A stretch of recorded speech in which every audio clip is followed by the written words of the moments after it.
একটা কথা বলতেছি সবার উদ্দেশ্যে, এটা আমাদের অফিসের খেলা, সবাই আমরা এক ফ্লোরের খেলা। अवश्य ये जे हम लोग ब्राजील और अर्जेंटीना सपोर्टर है, हम खेला खेलेंगे, हम 7 अप देंगे, 7 अप অসম্ভব। এটা আমাদের অফিসের খেলা, সবাই এক ফ্লোরের লোক। শনিবার আবার আমাদের কি কাজ করতেই হবে। আমরা এমন ভাবে খেলবো যেন কেউ কোনো আহত না হয়। খেলাতে হাজির আছে, এরকম না যে আমরা ব্রাজিল তোমাদের গোল দিতে হবে।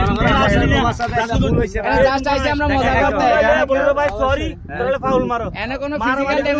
ধাক্কা দেখি হবে না।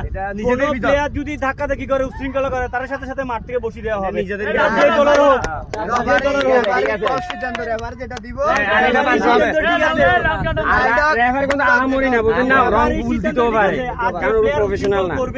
দুই দলের পরামর্শ নিয়ে ওই প্লেয়ারকে সাথে সাথে বসিয়ে দিব, যে দলেরই হোক।